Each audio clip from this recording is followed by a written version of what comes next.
ভারতের কাশ্মীরে সন্ত্রাসী হামলার ফলে ভারত এবং পাকিস্তানের আঞ্চলিক রাজনীতি উত্তপ্ত হয়ে গেছে। এর ফলে দুই দেশের মধ্যে নতুন করে সংঘাত সৃষ্টি হয়েছে।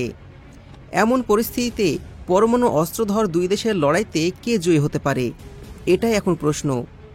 ভারতের শক্তিশালী মিলিটারি ফোর্সের ব্যাপারে তো আপনারা সবাই জানেন, কিন্তু ভারতের এমন কিছু ভয়ঙ্কর গোপন কমান্ডো ফোর্স আছে যাদের দেখে পুরো পৃথিবী ভয়ে কাঁপে।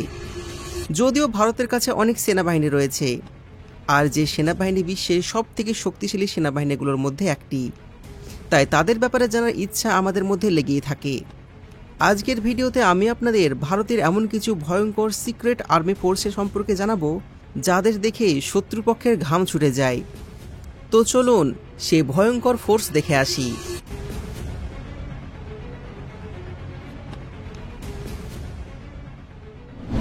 নাম্বার 10, কোবরা বাহিনী। 10,000-এরও বেশি সক্রিয় সেনাকর্মী এই কোবরা ফোর্সে আছে। কমান্ডো ব্যাটালিয়ন রেজিমেন্ট অ্যাকশন অর্থাৎ কোবরা আরপিএফ এর একটি বিশেষ শক্তি রয়েছে, যার কাজ হল দেশকে নকশাল কবজা থেকে বাঁচানো। 2008 সালে তৈরি করা র্যাপিড অ্যাকশন ফোর্স এখন পর্যন্ত ভারতের অনেক শক্তিশালী নকশাল সংগঠনকে সাফ করেছে। এদেরকে পৃথিবীর সবথেকে কঠিনতম ট্রেনিং দেওয়া হয়। বনে জঙ্গলে লড়াই করার জন্য এবং নির্ভুল লক্ষ্যভেদ করার জন্য এদেরকে অনেক বেশি ট্রেনিং দেওয়া হয়। এদের পেছনে ভারত সরকার প্রতি বছর প্রায় 14,000 কোটি টাকা খরচ করে থাকে। নাম্বার 9, প্যারা মিলিটারি কমান্ডো। 1966 সালে নির্মিত এই প্যারা কমান্ডো বাহিনী ভারতের সর্বাধিক প্রশিক্ষিত বিশেষ বাহিনী। এই বাহিনীতে যোগদানকারী কমান্ডোদের বিশ্বের সবথেকে কঠিন সামরিক প্রশিক্ষণ নিতে হয়, যার মধ্যে অবশ্যই শারীরিক, মানসিক এবং বৌদ্ধিক ঘনত্বের সমস্ত পরীক্ষাগুলি পাশ করতে হয়। স্থল থেকে আকাশ এবং সমুদ্রের গভীরতায় এই কমান্ডোরা অস্বস্তিকর পরিস্থিতি সহ্য করতে সক্ষম। 1971 সালে পাকিস্তানের সঙ্গে যুদ্ধে, 1984 সালে কুখ্যাত অপারেশন ব্লু স্টার এবং 1999 সালে কার্গিল যুদ্ধে প্যারা কমান্ডোদের সীমাহীন দক্ষতার পরিচয় পাওয়া যায়। আমাদের লিস্টের নাম্বার 8 হল মার্কোস। মেরিন কমান্ডো মার্কোস হল ভারতীয় নৌবাহিনীর এক বিশেষ সামরিক দল, যার কাজ হল সমুদ্রপথে দেশের যে কোনো বিপদকে খুবই শীঘ্রই শেষ করা। মার্কোস কমান্ডো হওয়ার জন্য আপনাকে খুব কঠিন মানসিক এবং শারীরিক চ্যালেঞ্জের মধ্যে দিয়ে যেতে হবে। তাদের প্রশিক্ষণ প্রায় 8 দিন ধরে স্থায়ী হয়, আর এটি এতটাই কঠিন যে এটিকে 1 সপ্তাহের নরক বলা হয়। সুতরাং এই প্রশিক্ষণটি বিশ্বের সবথেকে কঠিন ট্রেনিং হিসাবে বিবেচিত। এই কমান্ডোরা যে কোনো পরিস্থিতিতে গুলি চালাতে পারে, এমনকি আয়না দিকে পেছন দিকে গুলি চালাতে পারে। মার্কোস কমান্ডোকে দাড়িওয়ালা সেনা বলা হয়, কারণ এই কমান্ডোরা দাড়ি রাখে। Number 7, force 1। 2001 সালে মুম্বাইয়ের হামলার পর থেকে মহারাষ্ট্রের সরকার ভারতের সবথেকে সক্ষম এবং যুব কমান্ডোদের একটা বিশাল বাহিনী তৈরি করেছে, যার নাম রাখা হয়েছে ফোর্স 1। এই বাহিনীর একটাই লক্ষ্য, আর যেটা হলো সর্বদা মুম্বাইকে সুরক্ষিত রাখা, কারণ মুম্বাই হলো একটা স্বপ্নের শহর। ফোর্স 1 বিশ্বের দ্রুত বর্ধমান বিশেষ বাহিনীগুলোর মধ্যে একটি। আপনি জেনে অবাক হবেন, তারা 15 মিনিটের কম সময়ে যে কোনো পরিস্থিতির মোকাবেলা করতে সক্ষম। নাম্বার 6, এনএসজি বা ন্যাশনাল সিকিউরিটি গার্ড। এনএসজির নাম আপনি হয়তো নিশ্চয়ই শুনেছেন। ভারতের এই সেনাবাহিনীতে প্রায় 7,500 সক্রিয় সেনাকর্মী রয়েছে। শুধু এটাই নয়, এরা ব্ল্যাক ক্যাট হিসাবে পরিচিত। এই কমান্ডো হল ভারতের সেরা সন্ত্রাসবাদ বিরোধী শক্তি। ভিআইপি এবং ভিভিআইপি সুরক্ষার জন্য এদেরকে রাখা হয়। তাছাড়া সন্ত্রাসদের আক্রমণ বানচাল করতে আপনি অবশ্যই এই কমান্ডোদেরকে দেখেছেন।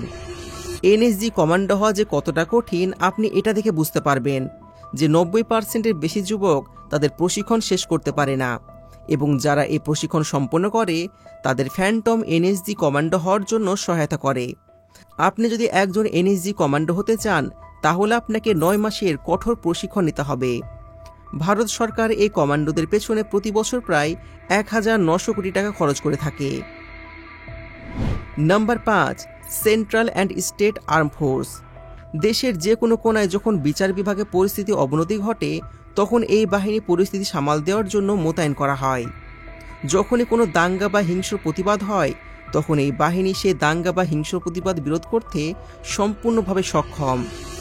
এছাড়াও যে কোনো সন্ত্রাসবাদী চক্রান্ত ও সংকটজনিত পরিস্থিতি সম্পর্কে তথ্য পাওয়ার পর এ বাহিনী ঘটনার কাছে না পৌঁছে সিক্রেটলি ওই মিশন সম্পন্ন করে থাকে।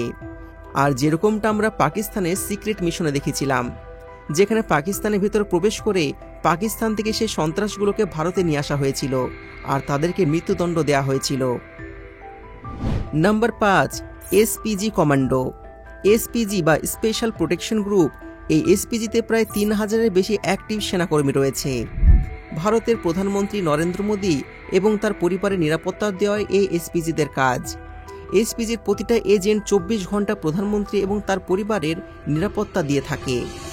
এরা সম্পূর্ণ গোপনে কাজ করে থাকে। প্রথমবার দেখার পর আপনি বুঝতেই পারবেন না এরা কোনো কমান্ডো ফোর্স। এদের কাজ হলো ইনফরমেশন কালেক্ট করা, হুমকি শনাক্ত করা এবং নির্মূল করা। পূর্ব প্রধানমন্ত্রী রাজীব গান্ধীর হত্যার পর থেকে এই এসপিজি গঠন করা হয়েছিল। বর্তমানে এরা অনেক আধুনিক অস্ত্র ব্যবহার করে, যেগুলো ভেদ করে শত্রুপক্ষ কোনোভাবেই অ্যাটাক করতে পারবে না। যে কারণে এই সিকিউরিটি ভেঙে প্রধানমন্ত্রীর উপর হামলা করা প্রায় অসম্ভব। কেন্দ্রীয় সরকার এই এসপিজির ওপর প্রতি বছর প্রায় 590 কোটি টাকা খরচ করে থাকে। Number 3, SSF. তিব্বতের সৈন্যদের নিয়ে এই সেনাদল গঠিত। এই সেনাদল 1962 সালে ইন্দোচীন যুদ্ধের পর তৈরি করা হয়েছিল। এই সেনাবাহিনীতে প্রায় 10,000-এর বেশি সক্রিয় সেনাবাহিনী রয়েছে। এই বিশেষ সামরিক বাহিনী প্রতিনিয়ত দেশের সেবার জন্য প্রস্তুত থাকে। শত্রুদের হাত থেকে দেশকে বাঁচানো, ইন্টেলিজেন্সি, সিক্রেট ইনফরমেশন সংগ্রহ করা, সন্ত্রাস দমন করা এ বাহিনীর বিশেষ কাজ। এই ফোর্স সব ধরনের চ্যালেঞ্জের মুখোমুখি হতে পারে। 1971 সালে বাংলাদেশের মুক্তিযুদ্ধে এই দলটি ব্যাপক অবদান রাখে। নাম্বার 2, ঘটক ফোর্স। এদের নামে কেবলমাত্র মারাত্মক নয়, এরা দেশের শত্রুদের পক্ষে অত্যন্ত মারাত্মক বলে প্রমাণিত। এই বাহিনীর কাছে বিশ্বের সর্বাধিক উন্নত অস্ত্র রয়েছে এবং এই কমান্ডো প্রতিটি পরিস্থিতির মুখোমুখি হওয়ার জন্য পুরোপুরিভাবে প্রশিক্ষিত। শত্রুদের সর্বাধিক ক্ষতি করা হলো এদের একমাত্র লক্ষ্য। শারীরিক এবং মানসিকভাবে সুস্থ সৈন্যরা শুধুমাত্র এই মারাত্মক ফোর্সে যোগ দিতে পারে, তবুও তারা যে এই ফোর্সের জন্য উপযোগী হবে সেটার কোনো গ্যারেন্টি নেই। নাম্বার 1, গরুড় কমান্ডো।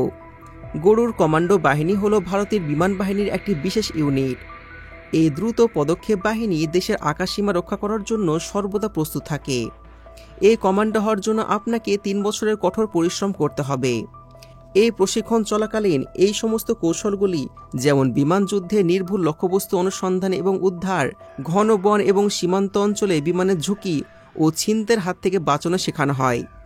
সত্যি এই কমান্ডোদের দেশপ্রেম দেখে গর্ববোধ হয়। তো বন্ধুরা, আজকের ভিডিও এ পর্যন্তই। যদি আজকের ভিডিও আপনাদের ভালো লেগে থাকে ভিডিওতে লাইক করুন, চ্যানেলকে সাবস্ক্রাইব করুন। দেখা হচ্ছে পরবর্তী ভিডিওতে। ধন্যবাদ।